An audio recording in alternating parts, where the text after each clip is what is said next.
Salut la miam famille. Vraiment, aujourd'hui, je vous reviens avec une vidéo un peu particulière. Alors, il m'est arrivé un truc. C'est vrai que ça m'arrive régulièrement, mais ça a été assez marquant pour moi là l'autre jour. Pour un repas, voilà. Et une amie italienne qui m'appelle et me dit, bah, tiens, voilà, il y a un tel repas qu'on avait mangé, voilà, et tout, chez toi il y a 2 ans environ, et j'aurais bien aimé le remanger. Et donc, on est en période de coronavirus et tout le reste, donc nous, on fait très attention. Dans ce moment, on voit pas beaucoup de monde. Et donc, je lui dis, oh, ça va pas le faire parce que je peux pas recevoir et tout. Elle me dit, oui, oui, je sais, mais voilà, je voudrais savoir comment tu l'as fait. Et donc, je lui explique et tout. Elle me dit, ok, elle va racheter tous les ingrédients et faire ça chez elle, et que je puisse l'aider. Et là, elle me fait, mais tiens, il y a un souci parce que là, tu me dis que c'est de l'huile rouge. Moi, je dis naturellement, ben, huile rouge. Et puis moi, je dis en italien, voilà, olio di palma. Et elle me fait, ah, elle me dit en italien, ben, oh, mais ça, c'est dangereux, cioè, molto pericoloso, ma l'olio di palma, et blablabla. Et je lui dis, mais dangereux comment? Et puis elle s'est mise. Bon, j'ai souvent mes amis, en tout cas, qui n'ont pas la même culture que moi. Voilà, peut-être mes amis, peut-être occidentaux, européens, qui des fois posent des questions. Ah, ben tiens, c'est fait avec l'huile de.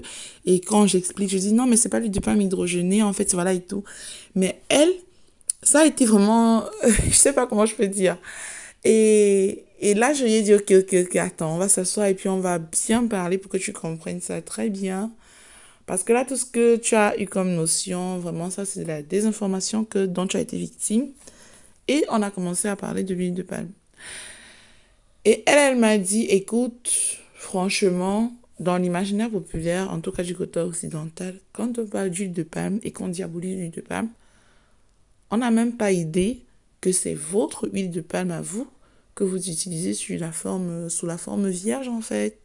Et je lui ai dit, c'est ça. C'est ça. Donc, c'est l'objet de ma vidéo aujourd'hui. C'est venir faire un tout petit peu de bonne information. Vraiment, faire un peu l'avocate.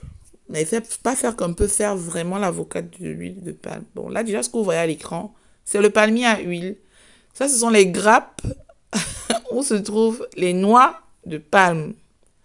Et à l'intérieur des noix de palme, vous avez aussi l'amande de palme qui est le palmiste qu'on utilise aussi pour faire de l'huile de palmiste. Donc, il y a l'huile de palme, il y a l'huile de palmiste.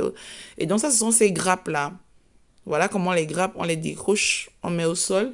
Et puis, on va retirer toutes les noix de palme qu'on va, pour le processus d'extraction, on doit d'abord légèrement les cuire. Voilà, simplement, c'est naturel. On les cuit, puis on extrait l'huile de palme. Et en tout cas, nous, ça s'arrête à ce niveau pour les pays d'Asie, d'Afrique, d'Amérique latine. C'est cette huile de palme traditionnelle que nous, on connaît, elle est rouge. L'industrie, à ce niveau, va plus loin, mais pour les besoins de l'industrie. Il faut qu'on vous explique que après les 2 premières guerres mondiales, la première et la deuxième guerre mondiale, quand il y a eu l'industrialisation et vraiment les besoins de la population étaient vraiment accrus parce que beaucoup de choses avaient été bouleversées, il fallait produire à grande échelle. Production à grande échelle signifiait aussi gestion des coûts de production. Et donc, la matière première était importante. S'il fallait aller produire beaucoup de choses avec le beurre, l'huile de colza, l'huile d'arachide, tout, c'était trop cher pour l'industrie. L'industrie a réfléchi à ce qui pouvait lui coûter le moins et s'est retournée donc vers l'huile de palme. Parce que, par exemple, pour voilà, en termes de productivité, en tout cas, par nombre de hectares de terre cultivée, l'huile de palme remporte la palme d'or. Je vais vous donner les chiffres après. Elle remporte la palme d'or. Et donc l'industrie s'est dit, mais pourquoi en fait je vais me casser alors que j'ai ça? Juste que l'utiliser sous sa forme vierge, c'était impossible parce que sous sa forme vierge, en fait, l'huile de palme, elle est rouge. Elle a une petite odeur comment je peux dire ça, caractérisée à la force de parler plusieurs langues. Elle a une petite odeur qui la caractérise. Et elle a sa couleur vraiment rouge, rouge vive, qui fait que l'industrie ne pouvait pas l'utiliser comme ça. Et l'industrie, donc, a dû avoir recours au processus d'hydrogénation. Voilà, ce que vous voyez en blanc à l'écran, c'est justement l'amande, la partie qu'on appelle le palmiste. En fait, c'est le noyau de la noix de palme en elle-même. La noix de palme, c'est tout ce que vous voyez de rouge autour qui est utilisé pour faire l'huile de palme. Et maintenant, ce que vous voyez de blanc, c'est le palmiste qui, lui, est le noyau de la noix de palme qu'on utilise pour faire l'huile de palmiste. Ça, c'est encore toute une autre histoire. Et l'huile de palmiste, elle est utilisée dans la savonnerie, dans l'industrie de la savonnerie. Enfin bref, revenons à nos moutons. Donc, l'huile que vous voyez à l'écran rouge comme ça, utilisée par les peuples d'Asie, d'Afrique, d'Amérique latine depuis des millénaires. Ces peuples-là, la base de leur cuisine, c'est ça. Ils sont jamais morts, il n'y a jamais eu de maladie ou quoi que ce soit lié à ça, ok? L'industrie ne pouvait pas l'utiliser comme ça, vous comprenez? À cause de toutes ces propriétés, grâce à toutes ces propriétés et tout, elle représente en fait un bon liant, une bonne base pour plein de plats déjà prêts, pour plein de confiseries, plein de biscuits, de ceci, de viennoiseries. Dans l'industrie agroalimentaire, on a besoin. Mais pour ce faire, elle a dû avoir recours au processus d'hydrogénation. Et dans l'hydrogénation, c'est grave en fait. Parce que c'est un processus qui a son intérêt pour l'industrie agroalimentaire, pas que pour l'agroalimentaire, mais même pour l'industrie de la savonnerie, du carburant et tout. Mais c'est un processus aussi dangereux, vous comprenez? Parce que c'est un processus qui va aller casser la matière, casser toutes les molécules, casser toute la structure de l'aliment et lui retirer son odeur, sa couleur et tout. Quand on vous montre l'huile de palme hydrogénée, ce que vous voyez derrière les paquets de biscuits, vous disent graisse végétale, matière grasse végétale et tout. C'est l'huile de palme qui, elle, justement, est incriminée. On vous dit oui, responsable de problèmes cardiovasculaires, de certains cancers, de ceci, de l'obésité et tout. C'est pas l'huile de palme rouge telle que vous voyez à l'écran en ce moment quand je suis en train de parler. C'est pas cette huile de palme rouge là comme ça que moi j'utilise pour faire à manger, que quelqu'un de l'Amérique latine peut-être utilise pour faire à manger, qu'une personne en Asie utilise pour faire à manger, qu'une personne au Ghana utilise pour faire à manger. C'est pas ça. C'est pas ça, parce que celle que vous voyez à l'écran, elle a aucun souci. Mais celle que l'industrie utilise pour flanquer dans les biscuits, les plats déjà prêts, dans les savons, dans les laits maternisés pour bébés, dans plein de choses que les gens n'imaginent même pas, même dans les pâtisseries, les viennoiseries. Vous avez aujourd'hui l'huile de palme dans presque tout, dans les shampoings, les savons, dans tout. C'est l'huile de palme hydrogénée, très souvent appelée graisse végétale quand vous lisez la composition. Et c'est ce processus d'hydrogénation-là qui, lui, est dangereux.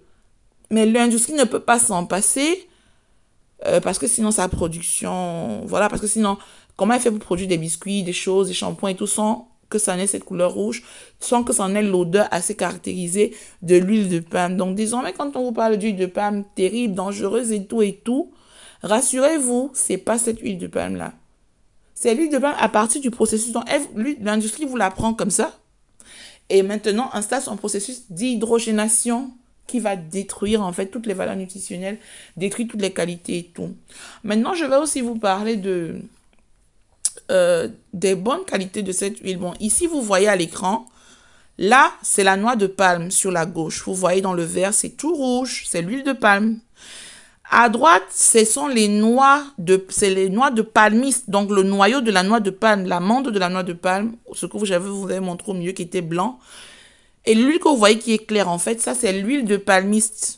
Elle est très bonne aussi pour les cheveux. On masse aussi beaucoup de bébés à la naissance en Afrique pour les soins de la peau et tout et tout. Et c'est même utilisé aussi dans l'industrie de la savonnerie. Donc voilà l'huile de palme en gros. Comme ça, telle que vous la voyez. C'est ce que tous les peuples dont je vous ai parlé en début de vidéo utilisent dans leur cuisine. Et cette huile-là, je vais vous dire, elle est l'une des huiles, je crois même la plus riche en vitamine E. Elle est super riche en bêta-carotène, plus que la carotte elle-même. Elle contient, mais c'est une source de bêta-carotène, mais juste immense, immense, immense. Et cette huile a la particularité que à température ambiante, là, si vous la laissez comme ça, elle se solidifie en fait. Et vous comprenez en fait le pouvoir liant qu'elle a. C'est pourquoi elle a séduit l'industrie agroalimentaire. Donc voilà.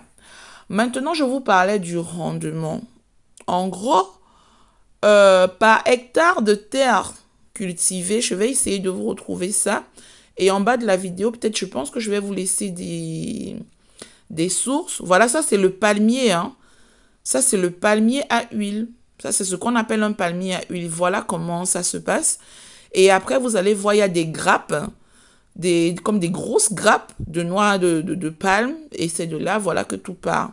Donc, ce que j'essayais de vous dire au niveau du rendement, si par exemple vous allez sur Doctissimo, pour citer les sources, Doctissimo vous dit 1 hectare de culture d'huile de palme permet de récolter 5 à 6 tonnes par an contre 1 à 1,5 tonnes d'huile de colza ou de tournesol sur une même surface. Vous comprenez à présent le rendement en termes de productivité. Vous comprenez pourquoi l'industrie se tourne donc vers cette source-là. Voilà les grappes dont je vous parlais sur le palmier. Vous voyez, c'est les grosses grappes comme ça. C'est les noix qui sont accrochées comme ça dans les grappes. Au départ, en fait, les premiers pays producteurs, hein, c'était le Nigeria, le Congo sous la domination belge à l'époque. Congo belge, quand il y a eu tout ce qu'on connaît, voilà, de triste dans l'histoire.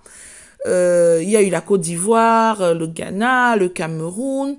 Mais ça, c'était vraiment à cette époque-là. Bon, une fois qu'il y a eu la colonisation qui s'est arrêtée, beaucoup de choses et tout et tout.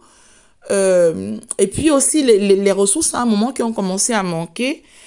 Les autres pays en Indonésie, en tout cas les pays au niveau de l'Asie, se sont retrouvés en train d'être majoritaires au niveau de la production. Donc aujourd'hui, à l'heure où je vous parle, les deux principaux producteurs à l'échelle mondiale de l'huile de palme, c'est l'Indonésie et la Malaisie. Voilà les deux pays, les principaux producteurs. Les autres continuent à produire, mais pour couvrir les besoins mondiaux d'huile de palme en termes de hauts carburants, industrie agroalimentaire, industrie de la savonnerie, industrie de ci, de ça, du bâtiment, c'est l'Indonésie et la Malaisie. Voilà, pour satisfaire la production mondiale. Et vous devez savoir que c'est une huile qui est à la base de l'alimentation de plein de pays, en Afrique, en Asie, en Amérique latine, un peu partout. Et c'est des peuples qui existent depuis des millénaires. Vous pensez bien que si c'était toxique, ces peuples-là auraient eu des problèmes et n'existeraient plus sur la surface de la Terre. Et ces peuples-là ne l'utilisent pas que pour l'alimentation, même pour l'hygiène, les soins capillaires, la santé, la cosmétique. C'est une huile qui est mais alors très utilisée. Bon, maintenant, j'aimerais vous parler voilà, de tout ce qui a créé le problème, en gros. Parce que le processus d'industrialisation, donc, qui a abouti à la production massive et tout ça, la production massive d'huile de palme, ce qui signifie confisquer peut-être des terres pour pouvoir étaler des palmeraies à perte de vue, ce qui signifie détruire des écosystèmes par des feux de brousse, des feux de champs. Il y a beaucoup d'oiseaux qui ont disparu. Il y a beaucoup d'espèces qui aujourd'hui sont en voie de disparition, des espèces qui sont menacées comme les ourans-outans. Donc il y a beaucoup d'écosystèmes qui ont carrément disparu aujourd'hui à cause de l'exploitation, à cause de ces exploitations-là. Et il y a aussi au niveau social, voilà les enjeux au niveau social, parce que il y a dans certains pays des grands groupes industriels qui, voilà, vont dans certains pays faire une sous-exploitation de la main-d'œuvre, vous comprenez un peu. Parce que vu que travailler dans ces champs-là, cueillir les noix et tout, en fait, ça se fait de façon manuelle. C'est pas mécanique, en fait, au niveau de la production. Ils sont obligés de se tourner vers clairement les travailleurs de ces zones tropicales-là, où le palmier pousse. Mais juste que ils vont aller employer ces travailleurs-là sans leur garantir peut-être une couverture sociale, sans leur garantir un salaire minimum adéquat. quoi, et tout et tout. Ce qui fait que c'est des populations qui sont très souvent très surexploitées. Et vous avez aussi des problèmes du land grabbing parce qu'on va chasser des personnes de leurs terres, souvent peut-être avec la complicité des gouvernements locaux, des administrations locales. Des populations vont être chassées de leurs terres, indemnisées très rarement. On va les menacer, les chasser, ne même pas leur donner un endroit où aller vivre et tout. On va choisir partez, menacer des villages entiers comme ça pour arracher en fait les terres sur lesquelles on va pouvoir installer des plantations de palmeraies. Vous comprenez un peu l'enjeu social derrière. Parce qu'après, on a des migrations, on a plus de gens qui vont vers les villes sont saturées, on a des gens qui ne trouvent pas leur place. Et c'est comme ça que les problèmes de migration aussi commencent petit à petit à s'installer à grande échelle. Au niveau environnemental, comme je vous disais, il y a, mais vous avez des espèces qui ont carrément disparu, des papillons, des oiseaux, parce que regardez, quand ils arrivent, ils doivent brûler toute une forêt, détruire tout un endroit, tout un habitat, tout un écosystème comme ça, qui s'envole juste pour les bénéfices de l'industrie. C'est de sérieux enjeux environnementaux. C'est des espèces qui sont menacées. Vous avez des espèces aujourd'hui comme des orangs-outans, vous allez regarder sur Internet ce que la production massive d'huile de palme a créé comme problème pour ces espèces-là. On a le gros problème de la déforestation. Parce que la déforestation, quant à elle, va entraîner quoi? Les problèmes climatiques. On parle de réchauffement et de ceci et de cela, sans dire que ça part de là. Dans le souci de l'huile de palme, à l'origine, sincèrement, c'est pas, ok, l'huile de palme est terrible, elle est dangereuse, il faut plus l'utiliser. Non. C'est l'industrialisation derrière. C'est la surproduction, c'est la production massive. Donc, il faudrait peut-être que aujourd'hui, on revoie le modèle de consommation. Vous comprenez? Il faudrait sensibiliser les gens à ça, au modèle de consommation. Parce que si on ne revoit pas les modèles de consommation, on ne pourra pas résoudre le problème. Il faut penser à une autre façon de consommer. Consommer responsable, consommer écologique, faire du business propre au niveau des industries. Pensez à faire un business équitable, un business propre. Pensez à ne plus aller faire vos exploitations, par exemple, sur de nouvelles plantations. Pensez à ne plus faire chasser des gens avec la complicité des gouvernements de leur ville, de leur village et tout, pour juste pouvoir installer les exploitations à perte de vue de palmeraies et tout.